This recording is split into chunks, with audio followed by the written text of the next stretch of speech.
Eu fiz algumas melhorias no código do programa que calcula a hipotenusa usando a fórmula de Pitágoras, e eu vou explicar as modificações que eu fiz e fazer alguns apontamentos, né, dizer o que eu fiz, por que eu fiz e assim por diante.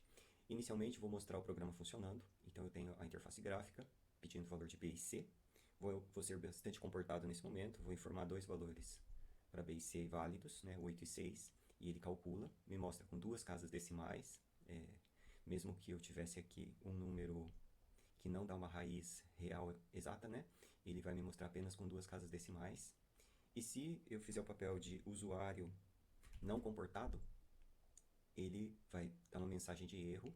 Isso aqui é um JOption pane, né? Ao dar OK, ele destaca em amarelo aquele campo e seleciona para que eu possa digitar um novo número, né? A partir do momento que eu digitar um novo número real, que poderia ser 8.7, por exemplo, 6.7, por exemplo, ele vai calcular e me dar a resposta.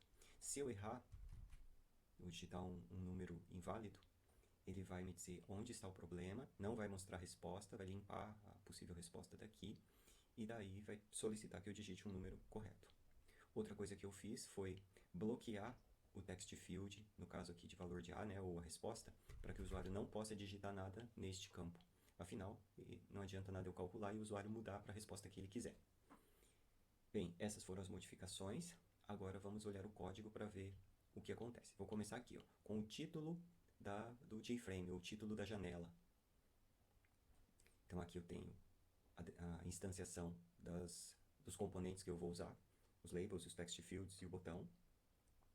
Set title, ou seja, set o título com Pitágoras com GUI. Parece que tem dois espaços, não, tem um espaço só aqui. Então este título ele vai aparecer aqui, Pitágoras com GUI. Set default close operation para remover da memória quando fechar. O nosso container nosso painel de conteúdos, nosso CP, né, que é a parte inteira da interface. Um grid layout. E aí adicionamos aqui os componentes conforme eles vão ficar na tela.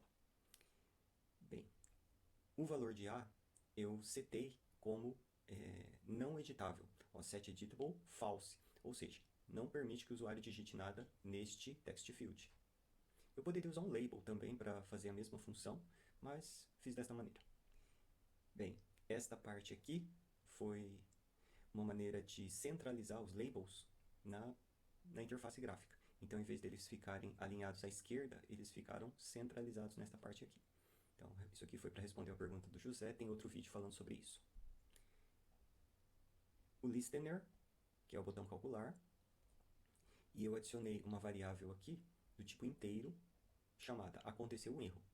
E eu espero que não aconteça nenhum, ou seja, ao final o erro tem que ser zero. Declaração da variável B fora do try-catch, porque se eu declarar dentro do try-catch, ela é válida apenas dentro do try-catch, daí eu não vou poder usar esse valor fora deste bloco, então declaro anteriormente, antes do try-catch, aí faço a leitura. Ó. Pegue o valor B que foi digitado pelo usuário.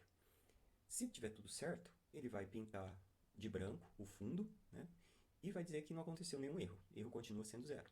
Agora, se for lançada uma exceção, né, do tipo formatação do número, ou seja, tem algo que foi digitado errado, ele vai dar uma mensagem na tela, o JOption pane, dá uma mensagem e espera o OK do usuário. Aí pinta de amarelo o text field B, request focus faz o foco ir para aquele componente, ou seja, ele vai selecionar aquele componente que deu erro. Aconteceu um erro, recebe 1, e selecione todo o texto que tiver dentro deste componente. Então ele faz todas essas operações quando acontecer do usuário digitar algo errado. Se digitar correto, ele faz esse pedacinho aqui, pula e vai para o próximo item a ser lido. Aí, para o valor de C, é basicamente a mesma coisa, ou seja, vai ler, se der tudo certo, segue a vida, se não, faz todos aqueles avisos que eu descrevi há pouco. No final, eu tenho que verificar. Se acontecer um erro foi igual a zero, ou seja, não aconteceu nenhum erro, eu criei uma classe chamada processamento. Então, eu tenho aqui uma classe de processamento para separar as coisas, para não ficar a entrada de dados e para não ficar entrada de dados, o processamento e a saída, tudo em uma classe só. Entrada de dados e saída na classe GUI, tudo bem, faz parte da brincadeira. Mas o processamento é algo que deve acontecer fora dessa classe.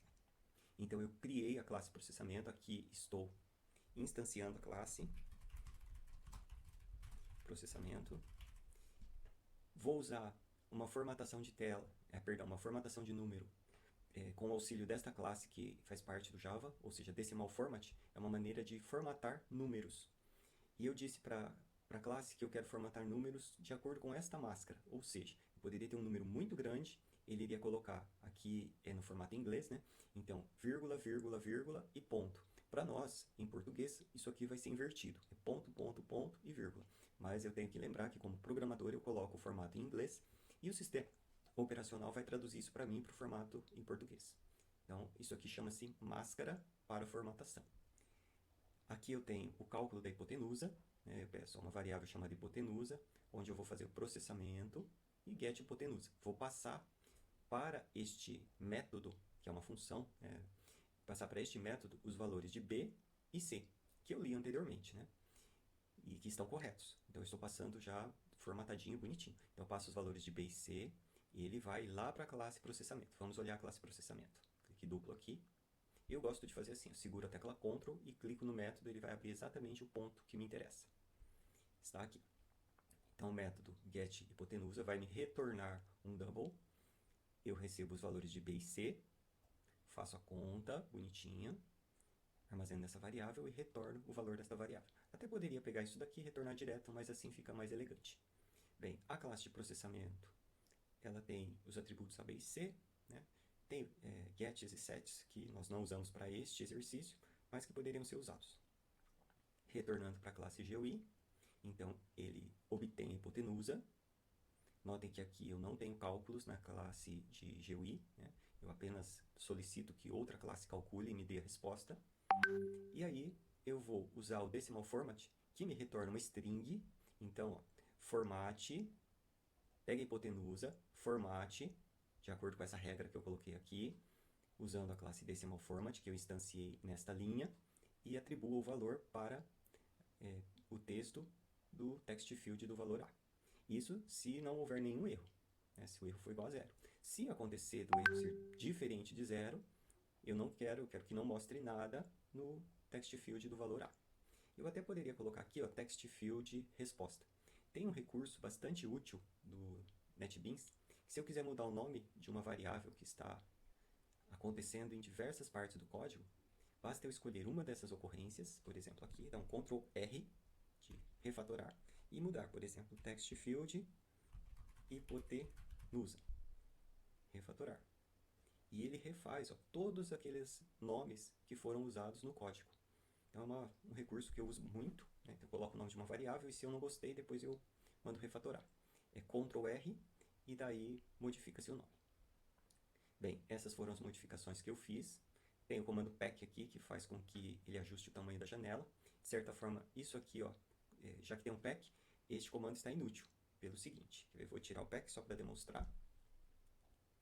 Agora ele está obedecendo o set size de 800 por 600.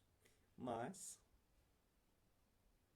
o pack compacta isso. E aí eu não preciso disso aqui. Aí ele usa o mínimo espaço possível para arrumar a GUI. Bem, essas foram as modificações que eu fiz. Elas funcionam.